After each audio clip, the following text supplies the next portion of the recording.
Bonjour à tous, bienvenue dans CETEC, votre rendez-vous scientifique et technologique. Ensemble avec mon invité, nous allons parler de la fracture du numérique en Afrique. Nous allons d'abord commencer par faire l'état de lieu du secteur du numérique en Afrique en général et en RD Congo en particulier. Et ensuite, on va proposer des solutions afin de réduire, de lutter contre la fracture du numérique dans les continents. Aujourd'hui, je reçois un acteur de l'écosystème du numérique congolais. Il s'agit de Kevin Mukendi, président de Numex et consultant en cybersécurité. Bonjour Kevin. Bonjour Trésor. C'est quoi la fracture du numérique? Alors, selon Wikipédia, la fracture du numérique décrit les faits qu'il y ait un manque d'accès aux nouvelles technologies, qu'il y ait manque d'impact des nouvelles technologies et qu'il y ait aussi manque d'utilisation des nouvelles technologies. À présent, parlons de l'état de lieu. Quel est l'état de lieu du secteur du numérique en Afrique? Présentez-nous la situation de quelques pays et la RDC y compris. Alors, les numériques en Afrique, ce que je peux dire, c'est qu'il y a une très grande fracture du numérique en Afrique par rapport à d'autres pays. Mais quand même, ce qui est à encourager, c'est qu'on voit qu'il y a beaucoup de pays qui ont compris l'importance du numérique et qui mobilisent beaucoup d'efforts pour développer ces secteurs. Nous prenons par exemple les cas de la Côte d'Ivoire. Okay. Si vous arrivez en Côte d'Ivoire, on vous conseille dès l'aéroport de télécharger l'application qui vous permet de louer un taxi. Donc en moins de 10 minutes, vous avez votre taxi qui va vous déposer partout où vous voulez. Nous avons par exemple des pays comme les Bénin où on vous propose les services des visas électroniques. C'est-à-dire, moi, je suis au Congo, je n'ai pas besoin d'aller à l'ambassade pour faire une demande de visa. Je suis là sur les sites web dédiés aux demandes de visa. Directement, je fais une demande de visa et moins de 3 jours, j'ai une réponse, j'ai mon visa électronique.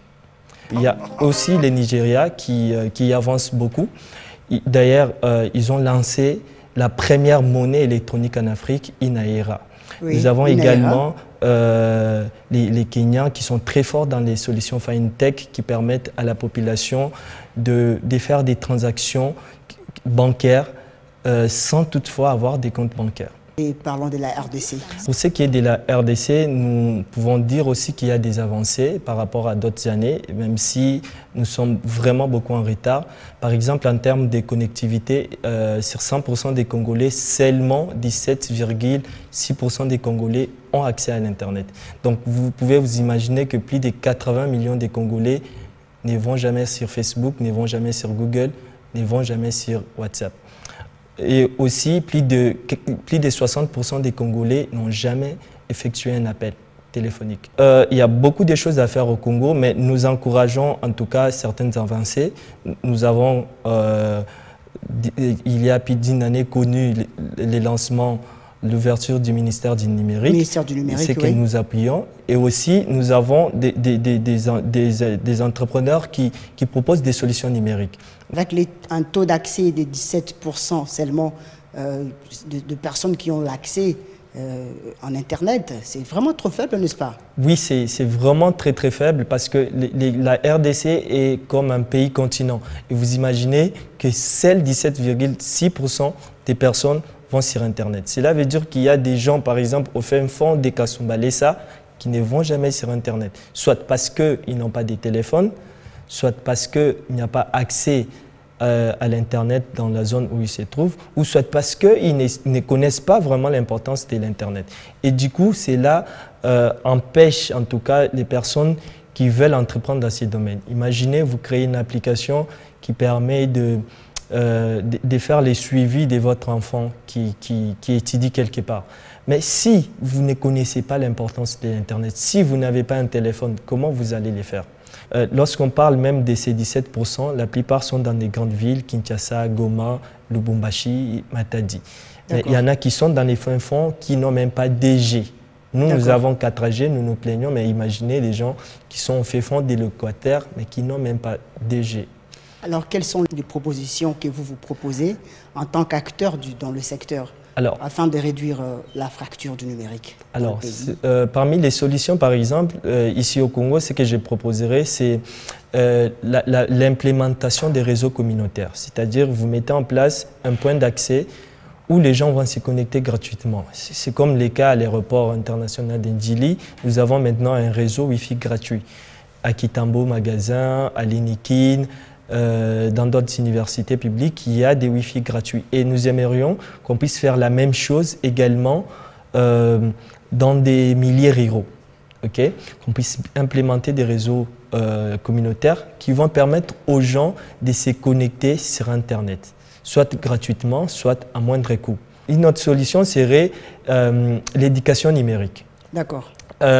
Sur Google, par exemple, l'année passée, dans les top 10 des recherches effectuées sur Google en RDC, 6 places. Les foot prend 6 places. Je dis bien 6 places. Les foot prend 6 places. Et les restes, on a la musique, parce qu'il y a des gens qui ont fait plus de recherches sur Tubidi, qui permet de télécharger des vidéos et des chansons. Et il y a une place juste pour la RDC. Donc, les mots RDC et aussi dans les top 10. Vous comprenez que beaucoup de gens vont sur Google pour des futilités. Bon, permettez les termes, mais il y a beaucoup plus de places pour les foot, pour les paris en ligne qui ne développent pas en fait nos communautés. Et du coup, on devrait en tout cas éduquer les gens, leur montrer l'importance du numérique dès les bas âges. À l'école primaire, il y a tout un programme pour montrer aux enfants ce qu'il faut faire quand on est par exemple sur Internet. Aujourd'hui, les gens pensent que Internet, c'est Facebook, Twitter, Instagram, c'est WhatsApp, mais Internet, c'est beaucoup plus. Il y a des jeunes, chaque des jours, ils rechargent des forfaits d'1 giga juste pour se connecter sur ces sites-là, Facebook, Google, les divertissements, sur TikTok aussi. Et finalement, il ne sait pas qu'il remplirissent ces organisations étrangères, mais lui, en fait, il ne gagne rien. Bien sûr, on va se divertir, mais à la fin, on sera obligé d'aller renouveler notre forfait. D'où l'importance de mettre en place un système d'éducation sur toute l'étendue. On a organiser des formations, des ateliers de métier du numérique. Voilà. Des formations aussi, c'est très important. On voit aujourd'hui dans d'autres pays, même ici en Afrique, les enfants apprennent à coder dès l'école primaire. Un enfant sait déjà comment créer un petit jeu, une petite application. Et du coup, cet enfant, quand il va grandir, peut-être qu'il sera un grand entrepreneur. Il va créer un jeu qui va lui rapporter des millions de dollars.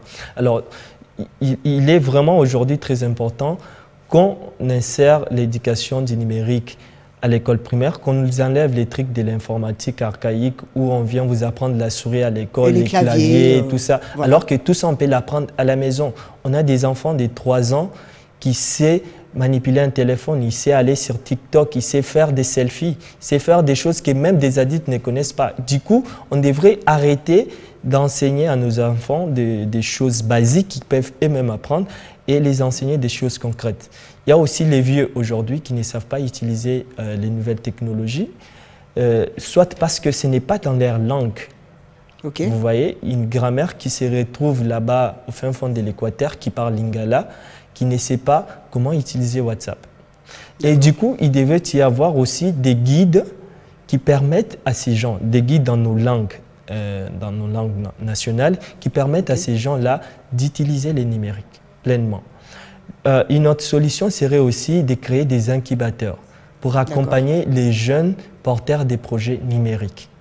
Est-ce qu'on peut parler de la fracture du numérique sans l'apport de l'électricité? À ça, jamais. On ne peut pas parler de la lutte contre la fracture du numérique tout en excluant l'électricité. L'électricité joue un très grand rôle. Imaginez, vous voulez par exemple acheter un truc sur Facebook. Aujourd'hui, il y a une marketplace sur Facebook où vous pouvez acheter et vendre. Moi, je l'ai déjà fait plusieurs fois. Tu peux acheter un téléphone qui n'est pas nouveau, mais quand même qui est en bon état. Et tu peux également vendre quelque chose. Alors du coup, imagine que je vais acheter un téléphone, c'est une urgence et que malheureusement, je n'ai pas de charge parce que hier, on n'avait pas eu les courants chez nous. Vous voyez que c'est un problème qui va me limiter en fait. C'est une fracture. Imaginez également que vous êtes un entrepreneur, vous avez un bureau et vous offrez des services numériques. On prend un exemple, vous offrez des services de location des taxis. en ligne. Mais malheureusement, ces jours-là, vous n'avez pas de l'électricité. Alors du coup, toutes les personnes qui vont faire des commandes, ça ne va pas aboutir juste parce que vos serveurs sont down, parce qu'il n'y a pas d'électricité. Voilà. Du coup, sans électricité, on ne peut pas parler des fractures et on ne peut pas parler des luttes contre la fracture du numérique. Et l'une des causes, justement, c'est l'électricité.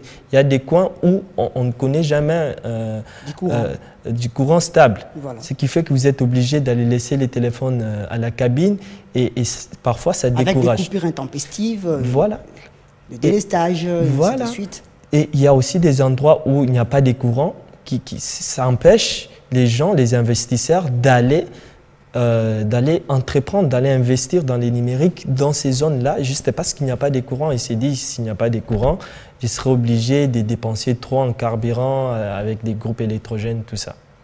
Donc, il faudrait également que les États africains puissent penser à l'amélioration de la distribution des courants, un courant stable, ce qui va permettre aussi à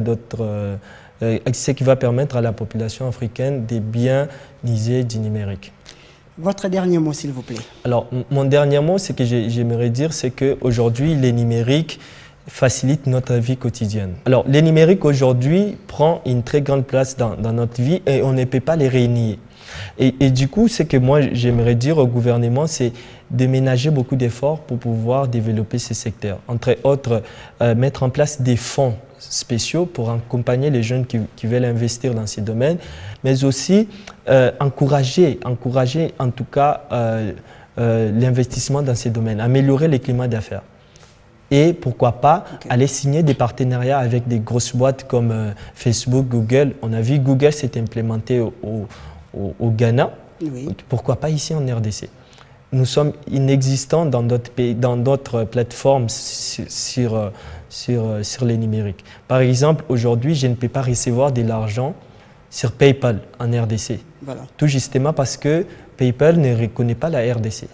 Et imagine, je travaille pour une personne qui est aux États-Unis et je suis incapable de recevoir mon argent. Les artistes qui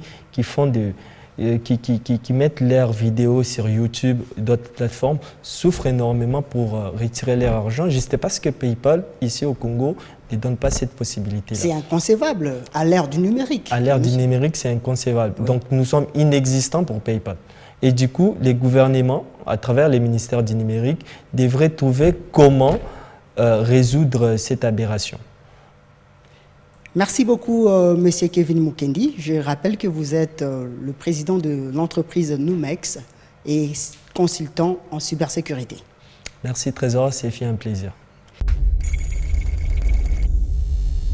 Place à présent à la rubrique Découverte Tech. Nous allons découvrir la première voiture électrique fabriquée au Congo par un groupe de jeunes techniciens de la start-up Idago Kinshasa. Cette prouesse a été présentée au monde lors de l'expo Village des innovations technologiques. Regardez.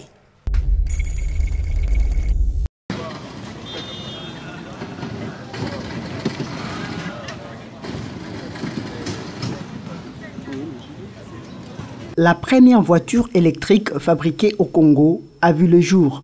Dénommée Fayard, cette voiture a été présentée au monde lors de l'expo Village des innovations technologiques par un groupe de jeunes innovateurs de la start-up Idago Kinshasa. C'est déjà démarré là. Wow.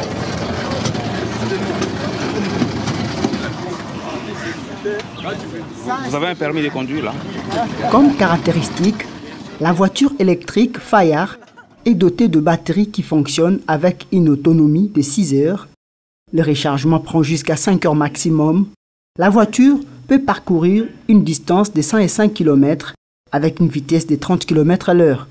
Le véhicule est encore en phase d'expérimentation et après 4 mois de réalisation, ces jeunes techniciens l'ont fabriqué avec leurs propres moyens.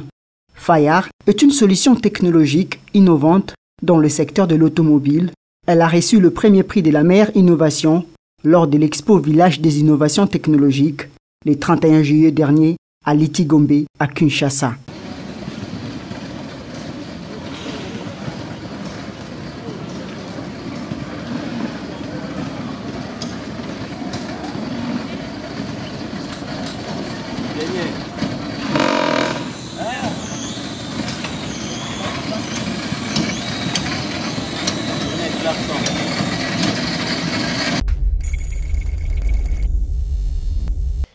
Mesdames et messieurs, merci beaucoup de nous avoir suivis. Et quant à moi, je vous retrouve prochainement avec le même plaisir.